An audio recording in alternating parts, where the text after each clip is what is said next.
Freshen up झालो आहे आणि आता चाललो आहे मी क्लिनिकला.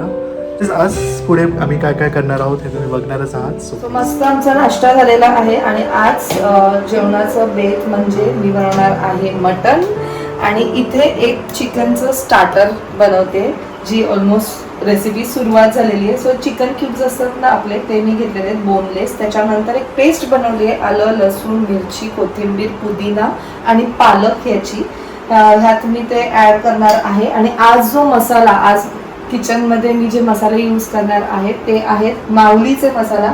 एक तर काळा मसाला आहे ज्याने मी आपलं जे चिकन आहे मटन आहे ते बनवणार आहे.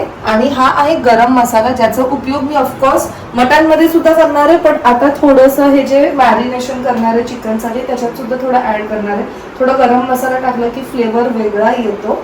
सो रेसिपी तर स्टार्ट माझी झालेली आहे. ही जी पेस्ट आहे ती मी ह्यात ॲड करते. थोडंसं मीठ टाकणार आहे. सो हा आहे माऊलीचा नॉनव्हेज गरम मसाला. सो मी हा ॲड करणार आहे ह्यात.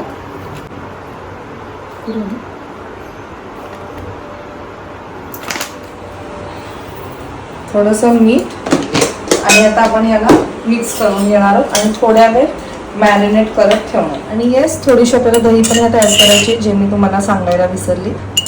सो काही दिवसांपूर्वी मी मटण दाखवलेलं आणि त्यावेळेस खूप लोकांचं असं आलं की तुम्ही प्रॉपर रेसिपी दाखवा कारण कदाचित मी अशीच वरच्या वरती दाखवली की नाही मला ते पण आठवते.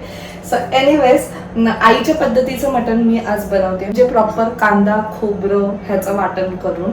बट ह्यावेळेस जो मसाला असणार आहे तो वेगळा असणार आहे. मी ह्यावेळेस माऊलीचा काळा मसाला यूज करते आणि त्यांचा गरम मसाला जो खास नॉनव्हेजसाठी बनवला गेला आहे. इथे आता मी इंग्रेडियंट्स घेतलेले आहेत. मटन एकदम प्रॉपरली वॉश करून घेतलंय. सो ही आहे वाटणाची तयारी. इथे मी घेतलंय कांदा ह्याला प्रॉपरली भाजून घेतलंय खोबरं आलं लसूण आणि कोथिंबीर.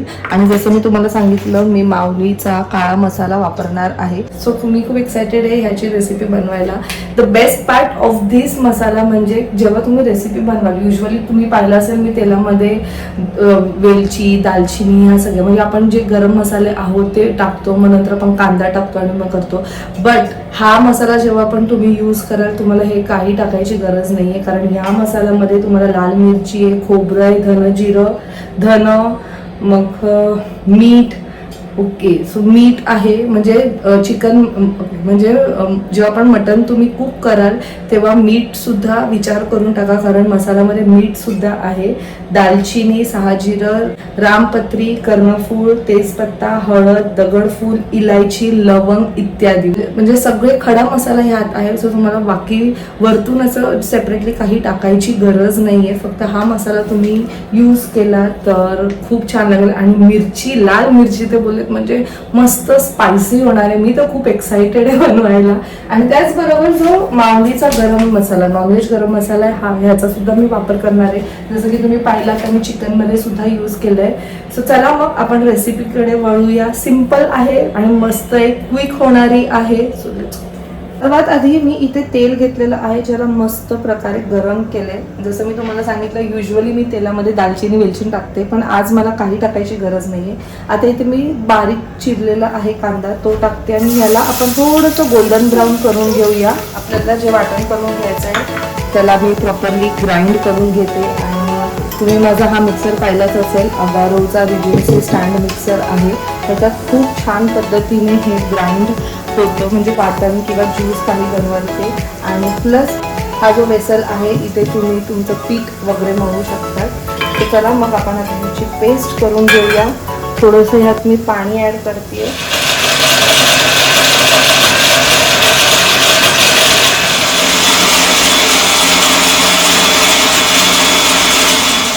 सो कांदा मस्त गोल्डन ब्राऊन झालेला आहे. आता मी ह्यात टाकणार आहे माऊलीचा काळा मसाला. मला तर मसाल्याकडे बघून पण तोंडात पाणी येते.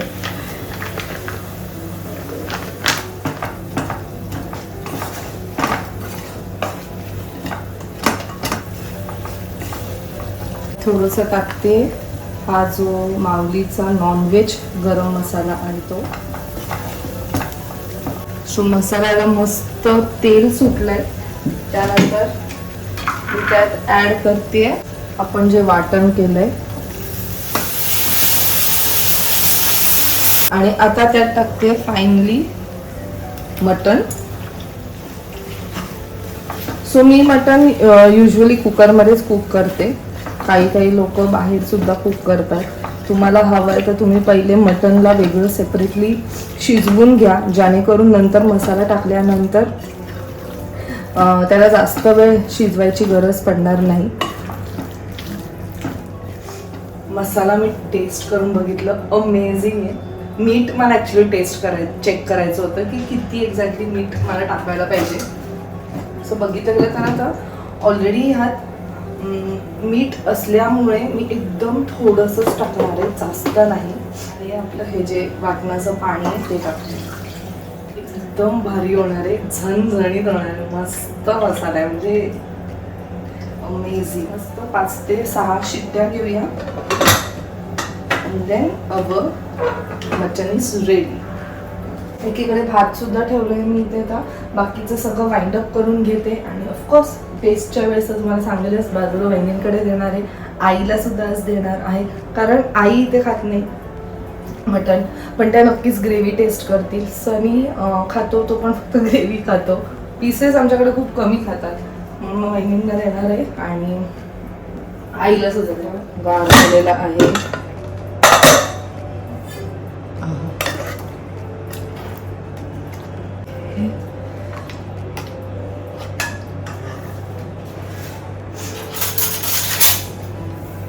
जरा बघूया की मटण शिजलंय की नाही.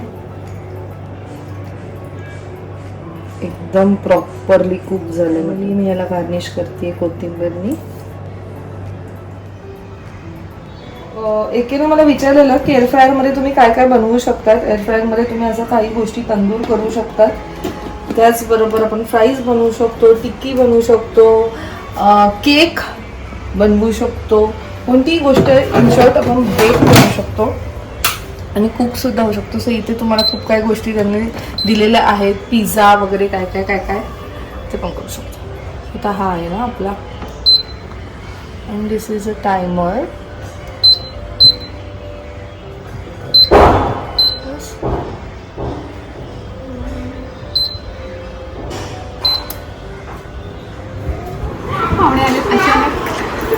वहिनी पण आल्यात जेवायला, एकदम धनगरी मटण खायला. ह्याला मी धनगरीच नाव ठेवलंय कारण ती तशीच टेस्ट लागते, झणझणीत आहे. तुम्हाला थोडी तिखट लागेल, थोडी ना जास्त तिखट लागेल. मिरची पण कापून टाकली नाही, त्यात ऑलरेडी त्यात सगळं काही ऑलरेडी आहे त्या मसाल्यात, तो फक्त मसाला ऍड केला. तुम्हाला हिरवं काय दिसलं? कोथिंबीर. हे आहे वहिनींचं चिकन, पापलेट, कोशिंबीर, अंड, पापड आणि आई पण बसले जेवायला. आई तुम्ही घेतली का? थोडी टेस्ट कर. तिखट आहे ना? आईना आवडेल, झणझणीत आमच्याकडे खातात. काय मारावं आमचा दिसतंय तर ह्यात त्याचा त्यांचं ते माऊली मसाला आहे ना, त्याचा गरम मसाला टाकतो. तिथे एकट्याच बसलेला आहे, त्यांचं ताटच मी डायरेक्ट घेऊन येते. काय आवडलं स्पेशल आजच्या ह्याच्यात मेन्यू मधलं? हे छान आहे, थोडं तिखट आहे माझ्यासाठी. आम्ही फिकं खातो त्याच्यामुळे हे मला जरा तिखट झालं, पण छान आहे टेस्ट. हे पण छान आहे, हे मालवणी आहे. चिकन मी हे केलं तर त्यांनीच केलं. चिकन मध्ये टेस्ट होता. आणि चिकन कसं झाला? हां, हे पण छान झालं. हा जो मसाला वापरला ना खूपच छान आहे, म्हणजे झणझणीत आहे. ज्यांना तिखट आवडतं ना त्यांच्यासाठी एकदम मस्त. हो राईट. आणि तेच आम्ही मस्त एन्जॉय करणार आहोत. सातबाराला जाऊन कुस करून खातो ना, की जी एक त्यांची पद्धत आहे खाण्याची, म्हणजे त्याचं भाकरीचं कुस करतो किंवा ती ग्रेव्ही टाकतात तसं खायला, तर तशी तुला मस्त मजा येईल खायला. भाकरी तू आणली का? बाजरी? भाकरी बाजरी नाहीये, ज्वारीची आहे. मला माहिती तुला बाजरी आवडते, ज्वारीची आहे. आम्ही ओनली व्हेजच्या दिवशी सो एकदम झणझणीत जसं सातबारामध्ये आपण खातो तशीच टेस्ट आहे. आणि मसाला जो आहे तो एकदम उत्कृष्ट असा आहे, चविष्ट, आणि तो खरंच खूप छान आहे. नक्की आम्ही रेकमेंड करू तुम्हाला सगळ्यांना. सो डू ट्राय, आणि नक्की त्याच्यावर एक रेसिपी करून तुम्ही कमेंट करा आणि कशी झाली आहे टेस्ट ती नक्की सांगा आम्हाला सगळ्यांना. येस.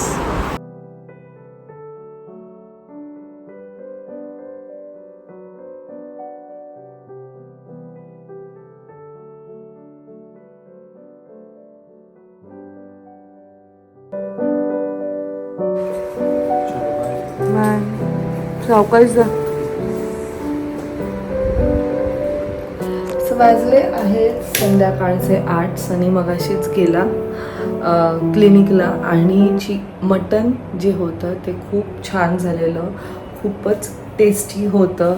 ज्यांना कोणाला स्पायसी फूड आवडतं ना त्यांना नक्कीच आवडेल, पण ज्यांना नाही आवडत ते थोडंसं टाकून सुद्धा छान प्रकारे बनवू शकतो. आणि आईसुद्धा गेल्या आहेत खाली, कारण आज पण त्यांचं एक स्पेशल सेलिब्रेशन आहे जे तुम्हाला कालच्या ब्लॉगमध्ये कळलंच असेल.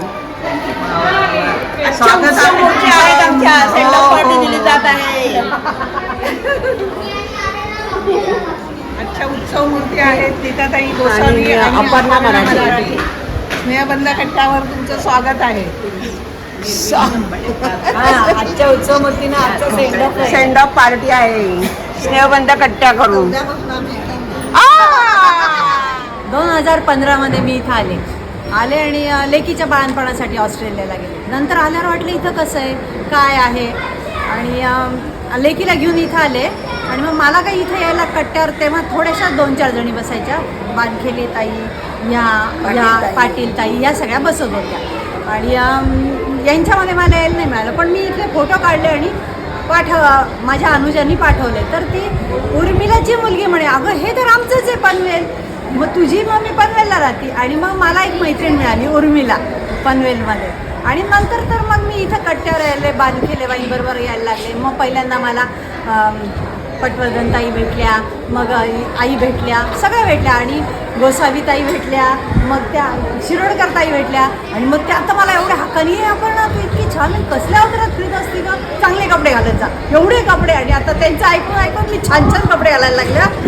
आणि म्हणजे 15 म्हणजे आता 10-9 वर्ष मला झालेत आणि खूप एन्जॉय केला मी. मला कधी वाटलंच नाही की हा स्नेहबंध कट्टा म्हणजे माझं माहेर म्हणजे सासर माहेर मला कधी वाटत नाही वेगळं, एकत्रच वाटायचं. कारण तुमच्या सगळ्यांची वेगळी खूबी मला जाणवते.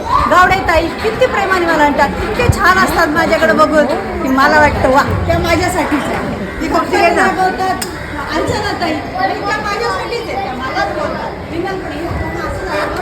कसं झालं का ती मला रागवते. शैला मला रोज फिरताना भेटते आणि मग म्हणते आपण असं झालं का गं तुझं. आपण या शब्दात असेल की मला एवढं म्हणजे आत्ता माझ्या जायचं आहे, पण मला आपणातून निघते तर तुझ्या मैत्रिणींना काय वाटेल. अगं म्हटलं मैत्रिणींना वाटण्यापेक्षा मला काय वाटेल. तुम्ही तर इथे सगळ्या बसलेल्या राहणार रोज आणि मी काय करणार. म्हणजे मी नुसतं व्हिडिओ कॉल करून तुम्हाला बघू का, वाटलं यावं तर येईल मी, पण जायच्या वेळेस मला म्हणजे सासरून निघताना म्हणजे सासरी जाताना सुद्धा इतकं वाईट वाटलं नसेल मला. इतकं मला पनवेलमधून जाताना वाईट वाटेल की मी खरंच इथून जाते. खूप शुभांगी माझी खास मैत्रीण. किती मला सगळं शिकवलं की कुणाशी कसं बोलायचं. आपण तू खूप उतावळी आहे पण थोडं स्लो होत जा, तू थोडं स्लो होत जा. माधवी मला शिकवते निगेटिव्ह नको राहू, पॉझिटिव्ह राहा. आणि स्मिता तर माझी इतकी लहान आहे माझ्यापेक्षा, पण सारखं मला आपण असं कानात येते उठलं की आपण काय करायला पाहिजे. आपण म्हणजे तुम्हाला सांगते आदित्यच्या लग्नात एवढी सोन्याची बॅग माझ्या लहान बहिणीने सांभाळली. मी कसं सांभाळते हे प्रेम आहे माझं. मी काय कमवलं हे सगळं मृदुला आहे. मृदुला तर मला इतकं मोठ्या वेळी तू थोडं सांभाळून कर, आता वय तर करशील, पुढं नको करू का. म्हणजे असं प्रत्येकीचं एक वाक्य असं कानात आहे माझ्या की काय माहिती. आता मी जाते पण मी नाही जाणार, मी येणार परत. म्हणजे सारखी तुम्हाला भेटायला येणार. कोणताही प्रोग्राम असो मी येणार, जोपर्यंत होईल तोपर्यंत. छान मस्त बोलली. तुम्ही बोलायच्या जोडी कुठे गेली, जोडीदार कुठे गेली. जोडी मला तर वाटतं आपल्या गटावर आमचीच एक जोडी मेन होती, म्हणजे कोणाला सोडत नव्हतं एकमेकांना. एवढंच मला वाटतं की गावातच आहे त्यामुळे थोडंसं ठीक आहे. आईचं ना काय लहानपणीच लग्न झालं, नंतर मग संसाराच्या राडगाड्यात राहिलं. मैत्री करायला वेळच नाही मिळाला, लागोपर्यंत झाली. तर मैत्रीचा अनुभव हा इथे घेतला पहिला, बरोबर रिटायरला. त्यामुळे एवढ्या मैत्रिणी मला चांगल्या मिळाल्या ना, म्हणजे प्रत्येकीकडनं काही अजून शिकण्याची इच्छा आहे. हेच जवळच काय प्रत्येकीकडे काय काय एवढे चांगले गुण आहेत ना. साहित्याने तर मला अगदी लहान मुलासारखं सांभाळलं. ऑपरेशन झाल्यापासून त्या महिन्याचा हात सोडला नाही. गावडे आता गावडे शेजारी त्या मला सांभाळत, म्हणजे मला माझा हात न जाता त्या पुढेच जात नाही. खांदा तुम्हाला शेवटी मी त्यांना विचारते, तुमचा खांदा दुखला का हो? भाषण सुरू होतं, त्यांना मी सोडणारच पण नाही अशा मैत्रिणींना, आणि या पोरीला मारल्याशिवाय राहणार पण एवढ्या माझ्या मुली आहेत. आज आपली लाडकी मैत्रीण अपर्णा आणि आपली लाडकी मैत्रीण नीताताई यांचा निरोप समारंभ आहे. त्याबद्दल मी दोघींबद्दल एक 2च ओळी लिहून आणल्या आहेत. त्या आता मी बोलून दाखवते. आपली मैत्रीण अपर्णा, तिचं मी ना एक थोडं छान वर्णन करते. खळखळणाऱ्या पाण्यासारखी, आभाळातल्या चांदण्यासारखी अशी माझी गोड मैत्रीण, माझ्या सुखदुःखात साथ देणारी, माझी सावली म्हणून राहणारी, बिंदास आणि खोडकर अशी स्वभावाची पण मनाने खूप प्रेमळ अशी मैत्रीण, खूप धडपडणारी पण तरीही नव्या उत्साहाने सगळ्या मैत्रिणींना गोळा करून सहलीस येण्यास भाग पाडणारी, सगळ्यांची मनापासून काळजी घेत असे.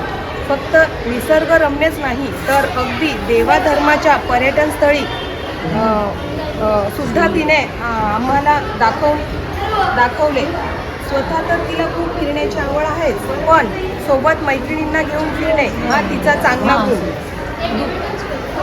दुःख कोणाला नसते, पण अशाच एका प्रसंगी माझी समजूत काढून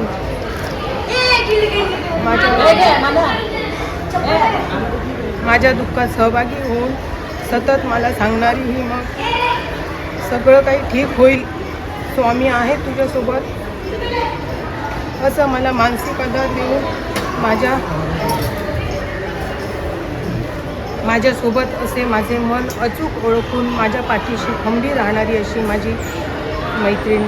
काल हे लिहिलं होतं ना, काल माझ्या बाबांचा वाढदिवस होता, तर मी काल बाबांना खूप मिस करत होती. मग मी माझ्या बाबांना नाना म्हणते. नाना आजारी असताना अपर्णा आणि शुभांगी दोघी भेटण्यास आल्या. त्या भेटून गेल्यानंतर माझ्या वडिलांनी काय म्हणायचं, दोघींचं खूप कौतुक केलं त्या भेटून गेल्यानंतर. आणि मला काय बोलले माझे बाबा, की तू खूप भाग्यवान आहेस, अशा मैत्रिणी मिळायला खूप भाग्य लागतं. आणि खरंच मी स्वतःला खूप भाग्यवान समजते की स्नेहबंध कट्ट्यावर असलेल्या सगळ्या जणी मला मैत्रिणी म्हणून लाभल्या. धन्यवाद. वाव, किती छान लिहिलं, चांगलं लिहिलं, चांगलं लिहिलं. हसणारच सगळ्या. आज नीताताईंचा पण निरोप समारंभ आहे. त्यांच्याबद्दल काय बोलायचं, त्या आहेतच खूप शांत, सोज्वळ स्वभावाच्या, वयाने मोठ्या, मानाने मोठ्या, त्यांचे राहणीमान अत्यंत टापटीप, घरात सगळ्यांना सांभाळून घेणाऱ्या, घरातली जबाबदारी सहजतेने सांभाळणाऱ्या, सगळ्यांची मने जिंकतात. कट्ट्यावर पण सगळ्यांशी प्रेमाने वागणाऱ्या नीताताई सोडून जात असल्या तरी जवळच जात आहेत. आपल्या सगळ्यांमधून अधूनमधून भेट घेतच राहतील. अशा माझ्या लाडक्या गोड गोड नीताताई शालेय जीवनात, आणि तेव्हा आपण अभ्यासाचं हे जे विषय असतात, त्यामुळे आपण काय मैत्रिणी म्हणजे अभ्यासापुरते असतो. पण आता इतक्या ह्या वयामध्ये मैत्रीण होणं म्हणजे नशिबाचाच भाग आहे. आणि त्या पण जेमतेम आम्ही बाहेर गेलो की सगळ्या म्हणतात, ह्या तुम्ही दोघी बहिणी आहेत का, दिसायला पण आम्ही कसा येतो. आणि थोड्या मोठ्या असल्यामुळे मोठ्या बहिणीसारख्या त्या माझ्याबरोबर वागतात. मी जरा बडबड करते, पुढे पुढे जाते, ते म्हणतात सांगितलं अम्मा पुढे जाऊ नका, हो अम्मा विषय काढू नका, गप्प बसा. आणि त्यावेळेला मला मग खरोखर मोठ्या बहिणीची आठवण येते. माझी बहीण पण मोठी होती किंवा आणली, आता मला असं वाटते हीच माझी बहीण आहे की काय. या ठिकाणी उपस्थित असलेल्या माझ्या सर्व तरुण वयोवृद्ध ज्ञानवृद्ध भगिनीनो, आज आपण कशासाठी जमलो आहोत तो आपल्या सगळ्यांना माहीतच आहे. आज आपल्या मैत्रिणीचा म्हणजे अपर्णा मराठे आणि नीताताई गोसावी यांचा सेंड ऑफ आहे. त्या निमित्ताने आपण हा स्नेहबंध कट्टा एकत्रित जमलेला आहोत. आज मला सांगायला खूप आनंद होत आहे आणि दुःखही होत आहे. आनंद ह्याच्यासाठी होत आहे की माझ्या मैत्रिणी आपल्या स्वतःच्या घरात आज जाणार आहेत. म्हणजे प्रत्येकाचं स्वप्न असतं की आपलं स्वतःचं घर असावं, छान इंटिरियर असावं, आणि आज ते दोघींचंही स्वप्न पूर्ण होत आहे आणि त्या स्वतःच्या घरात जात आहेत. त्यामुळे मला खूप आनंद होतो आहे. आणि दुःख याच्यासाठी होतं आहे की मला वाटतं मी या कट्ट्यावर येऊन मला वाटतं 8 वर्ष झाली. ह्या दोन्ही मैत्रिणी आणि या सगळ्या मैत्रिणींचा स्वभाव एवढा छान आहे. आणि अपर्णाबद्दल बोलायचं तर अपर्णाबद्दल किती बोलावं ना तेवढं कमीच आहे. म्हणजे कारण अपर्णाची जर लिस्ट काढली तर पूर्ण दिवस कमीच पडेल. आपल्या कट्ट्यावर होतात कधी कधी आपल्या मतभेद होतात, पण त्याच्यातसुद्धा अपर्णाला मी खूप समजावते की काही झालं तरी त्या मैत्रिणींमध्ये कधी राग नाही धरायचा एकदा. म्हणजे तिला आम्ही स्वतःची बहिणीसारखं समजावतो. म्हणजे असं आहे ती काय झाली, स्मिता काय झाली, आम्ही असं मीना असं म्हणजे असं नाही का आम्ही वेगळ्या असलो तरी हे नाही, पण आम्ही पण तिला खूप सगळ्या गोष्टी समजून सांगत असतो. बहिणीचं जसं नातं असतं तसंच मैत्रिणीचं नातं असतं. आईसारखं म्हणजे ती आई पण असते, मैत्रीण पण असते, अशी मैत्रिणीचं नातं असतं. अपर्णाबद्दल सांगायचं तर मला वाटतं एवढ्या मैत्रिणींमध्ये मला एकच अशी मैत्रीण अशी मिळाली असेल की तिला मी बोलले का अपर्णा आज मला वॉकला ये गं खाली, पण ती सगळं तिथेच टाकून येणार एकदम. अशी मैत्रीण मला वाटतं पहिलीच भेटली असेल. कारण मला जरी कुणी विचारलं तर मी कारणं सांगेल हे मी नाही मला कपडे चेंज करायला लागतील किंवा माझं जेवण करते, पण मला वाटतं अपर्णाने कधीच सांगितलं नाही की मला असं हे नाही. की अगदी प्रत्येक वेळेला अगदी येणार आणि हे करणार. म्हणजे वॉकला म्हणा किंवा असं कुठे जायचं असेल कार्यक्रमाला तर एकदम तत्परतेने ती रेडी असते. आणि तिच्याकडून आता मला वाटतं आम्ही पंढरपूरला गेलो म्हणजे आम्हाला खूप तिने फिरायला सुद्धा शिकवलं. मी किशोरी आणि कोण दोघी माझ्या लक्षात नाही आता, स्मिता होती तर काय लक्षात. महाबळेश्वरला तिने स्वतःच्या खर्चाने आम्हाला राहण्याची सोय केली होती. आणि ती म्हणजे नाही बोलते शुभांगीला नाही ना फिरवून गेलेली, ती स्वतः घेऊन गेली. म्हणजे एवढं तिचं प्रेम आहे. म्हणजे एक म्हणजे स्वभाव तिचं एवढं जरी आता एक ट्रिप काढली असेल ना ती ट्रिप पूर्ण व्हायच्या आधी तिचं दुसरं प्लॅनिंग चालू असतं. तर मैत्रीसारखं सुंदर नातं कोणतंच नसेल. आयुष्यात खूप कॉम्प्रोमाइज असतात, पण एकाच ठिकाणी मनासारखं जगायला मिळतं, हसायला मिळतं, एकमेकींची चेष्टा करायला मिळते, एकमेकींची सुखदुःख शेअर करायला मिळतं, आणि ते असतं मैत्रीचं नातं. आणि अशा सगळ्या मैत्रिणी मला या कट्ट्यावर मिळालेल्या आहेत. आणि मी माझं स्वतःचं खरंच भाग्य समजतं की एवढा मला ग्रुप छान मिळाला आहे. आणि आता ह्यांच्याबद्दल बोलायचं झालं तर गोसावी ताईंबद्दल बोलायचं तर विचार म्हणजे एवढा त्यांचा शांत स्वभाव. मला वाटतं कधीच त्या कोणाबद्दलही बोललेलं मला म्हणजे आम्ही तरी असं बोलतो हे असं तसं, पण त्या कोणाबद्दलही कधीही असं काय वाईट बोलल्या नसतील. मला वाटतं एकदम येणार शांत मस्त काय असेल तर सगळ्यांशी बोलणार आणि जाणार. आणि आज त्या जाणार तर आम्हालाही खूप दुःख होतं आहे.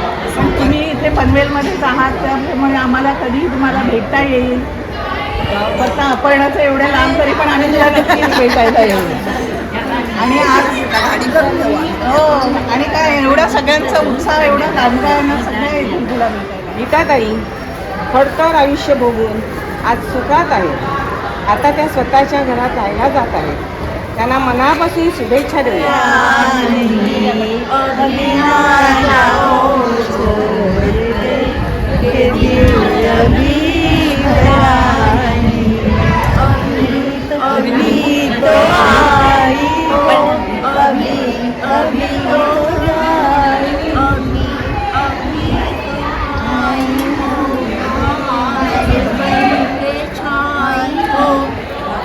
मला आई बोल.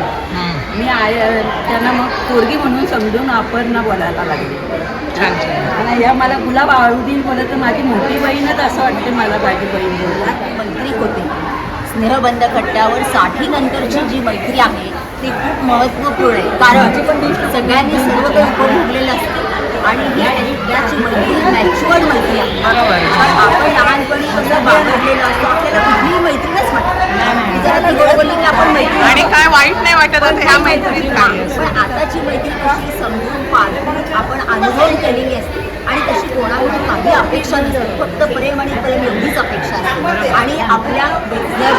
भेटल्यावर की सगळ्याला आपल्याला ही मैत्री घडवून मिळते, याचा मला खूप आनंद होतो. आणि सगळ्या मैत्रिणी खूप छान आहेत. निरपेक्ष बस